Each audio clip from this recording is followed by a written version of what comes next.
তোমাদের বাড়ি কি গ্রামে? হ্যাঁ, আমাদের গ্রামটা খুবই শান্ত আর সুন্দর। এই তুমি কি করছো? এই কার্বনেটের ডিশটা তো পুরোটা ভরা, খেয়ে কমিয়ে দিলাম যাতে নষ্ট না হয়। আমরা কি রিলেশন করতে পারি? আমি যদি না বলি তাহলে কি খেতে পারবো? আচ্ছা আচ্ছা, খাও। আমার মনে হচ্ছে আমি রাজি হয়ে যাই। জানতাম তুমি আমাকে পছন্দ করো। আমার মা বলে যার কাছ থেকে খাই তার সাথে নরম হয়ে যায়। এটা এটা এটা সবই এনে দাও। তোমার এখন তেমন টাকা নেই, এত কিছু অর্ডার করার দরকার নেই। সমস্যা নেই, তুমি যা খেতে পছন্দ করো তাই খাও।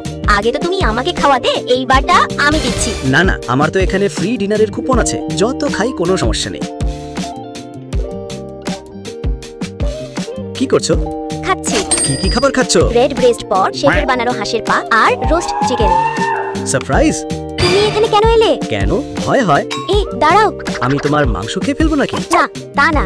এখানে কি পুরুষ মানুষ আসা নিষেধ? না, নিষেধ না, মাঝে মাঝে গেস্ট আসে।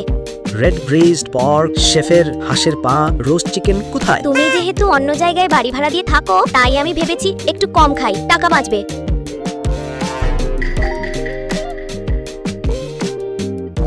এখানে ভাড়াটা এত বেশি কেন? আমাদের অফিসের কাছে সিঙ্গেল রুমও ৫,০০০ টাকার উপরে। ভাড়া বেশি হলে তুমি আমাদের বাড়িতে থাকো। তোমাদের বাড়ি তো অনেক দূরে, সেখান থেকে সময় মতো অফিসে যেতে পারবো না। আমি ভাড়া বাড়ির কথা বলছি না, বলছি আমাদের বাড়ির কথা। তুমি তো বলেছিলে তোমাদের বাড়ি কোনো ছোট গ্রামে। গাজীপুর চৌরাস্তা মেইন রোডের সাথে আমাদের 3টা বাড়ি আছে।